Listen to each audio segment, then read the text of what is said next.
केंद्र में एक पार्टी की सरकार है ना रवि, किसके वोटिंग राइट छिन गए हैं? किसी एक का वोटिंग राइट बताइए छिन लिया हो। किसका आरक्षण खत्म हो गया है? और कब संविधान की मूल भावना को बदलने के लिए संसद में बिल लाया गया? बताइएगा, ऐसा कुछ हुआ है? अब आज मैं आपको बताती हूं, सिर्फ आपातकाल ही नहीं, इंदिरा गांधी सरकार ने आपातकाल से पहले भी कुछ ऐसा किया था। साल था 1971 और 72। इंदिरा गांधी सरकार ने संविधान में 3 बदलाव किए, जिसे संविधान संशोधन कहा जाता है। 24वें संविधान संशोधन में कोर्ट यानी न्यायपालिका के अधिकार को कम कर दिया गया।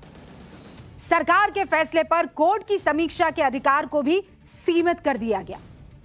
25वें संवैधानिक संशोधन में लागू ये जो सारे बदलाव थे, लोगों के मूल अधिकार को भी कम कर दिया गया। और 29वें संशोधन में संसद को संविधान के किसी भी हिस्से में बदलाव करने का हक दे दिया गया। वापस रिपीट करूं, ध्यान से सुनेंगे। 25वें संवैधानिक संशोधन में लोगों के मूल अधिकारों को कम कर दिया गया और 29वें संशोधन में संसद को संविधान के किसी भी हिस्से में बदलाव करने का हक दे दिया गया। कौन सा संशोधन था वो? 29वां संशोधन, जिसमें संविधान के किसी भी हिस्से में बदलाव करने का हक दे दिया गया संसद को। कितना खतरनाक है। अगर यह फैसला जैसा संविधान संशोधन किया गया था, अगर सुप्रीम कोर्ट ने दखल नहीं दिया होता, तो आज जो बात ये अखिलेश यादव कह रहे हैं, राहुल गांधी कह रहे हैं, खड़गे जी कह रहे हैं, वो वहां पर आम आदमी पार्टी के संस्थापक कह रहे हैं, ये सब सच होता। अगर ये 29वां संशोधन जस का तस रहता तो फिर हो सकता था, क्योंकि इंदिरा गांधी संसद को ये हक दे चुकी थी। लेकिन तब केशवानंद भारती जैसे लोग खड़े हो गए। कौन खड़े हो गए? केशवानंद भारती जैसे लोग। केशवानंद भारती ने इंदिरा गांधी की सरकार में जो ये बदलाव किए गए थे, उसके खिलाफ सुप्रीम कोर्ट का दरवाजा खटखटाया, याचिका लगाई। और सुप्रीम कोर्ट में जब याचिका दाखिल की गई, तो आपको पता है क्या हुआ? ये पहली बार संविधान में 13 जजेस की बेंच बैठी। आज तक ऐसा कभी नहीं हुआ कि 13 जजेस की बेंच बैठी हो। कितने दिनों की सुनवाई हुई? 68 दिनों की। संविधान के मूल ढांचे के उल्लंघन का तर्क इसमें दिया गया केशवानंद भारती ने, कि संविधान का जो मूल ढांचा है ना, वो उस 29वें संशोधन की वजह से पूरी तरह से उसका उल्लंघन हो रहा है। फिर सुप्रीम कोर्ट का फैसला आया, 7 जज बहुमत से इस फैसले के पक्ष में नजर आए कि हां, यह बदलाव नहीं होना चाहिए।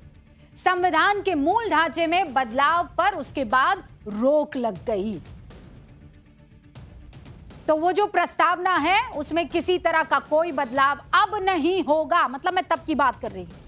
एक आदेश और फिर आज की तारीख में हमारा संविधान इंटैक्ट, कोई नहीं कर सकता ये काम।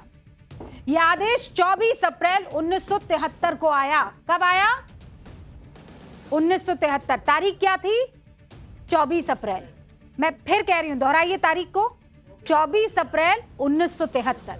ये तारीख इसलिए याद रखिएगा क्योंकि ये केवल तारीख भर नहीं है। भारत के संविधान को इस दिन बदला जा सकता था।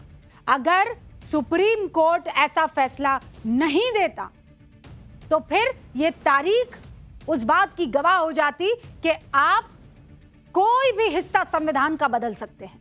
संसद के पास ये हक है कि वो ये काम कर सकता है, लेकिन अब नहीं। आपके वोट का अधिकार कोई भी छीन लेगा। ऐसा हो सकता है आज की तारीख में। अगर किसी केंद्र सरकार के पास कोई भी सरकार आ जाए, लोकसभा की सारी सीटें आ जाए। कितनी सीटें? 543 लोकसभा की। सारी सीटें भी लोकसभा की आ जाए ना, 543 सीटें, और राज्यसभा की 245 सीटें, सब की सब आ जाए एक ही पार्टी के पास, तब भी 3 चीजें वो आपसे नहीं छीन सकते हैं। अब बताऊं मैं कौन कौन सी वो 3 चीजें, जानना चाहेंगे? सबसे पहला, मतलब क्या नहीं बदल सकता।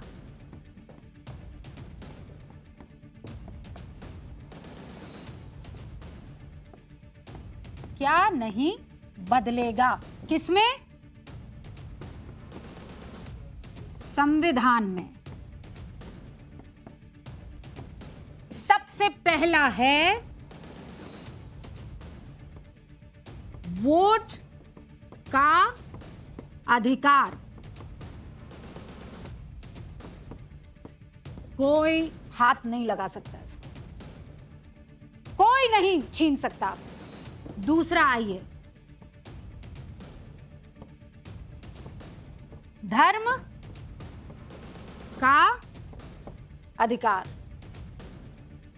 कोई नहीं छीन सकता। और तीसरा, ये जो कहते हैं ना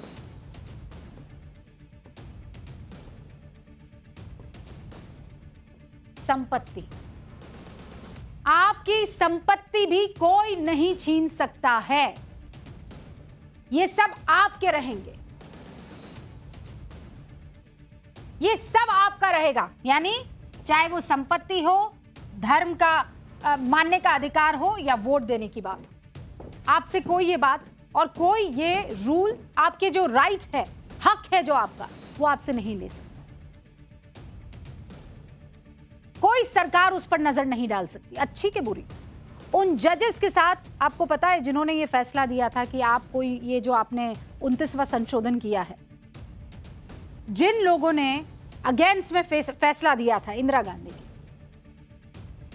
उन जजेस के साथ इंदिरा गांधी ने क्या किया आप जानते हैं?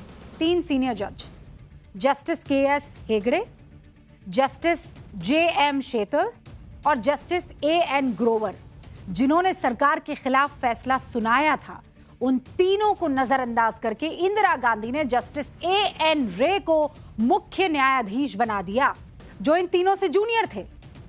हालांकि जस्टिस AN रे उन 6 जजेस में शामिल थे जो सरकार के फैसले के साथ थे। क्या थे? सरकार के फैसले के जो साथ थे, उनको मुख्य न्यायाधीश बाद में बना दिया गया। और ये इतिहास में पहली बार हुआ था कि 3 सीनियर जजेस, 3 सीनियर जजेस, और उनको सुपरसीड करके एक जूनियर जज जो है मुख्य न्यायाधीश बन गए, मतलब चौथे नंबर के जज। मतलब जिन जजेस ने जनता के अधिकारों को बचाया, संविधान की मूल भावना की रक्षा की, उनको सजा मिल गई, उन्हें अपमानित होकर इस्तीफा देना पड़ा, और जो सरकार के साथ खड़े थे उन्हें सम्मान मिला। इन सब के बावजूद आज विपक्ष बार बार क्या दोहराता है? मौजूदा सरकार किसको खत्म कर देगी? कौन सा डर दिखाया जाता है? क्या है वो लाल, संविधान को खत्म कर देगी।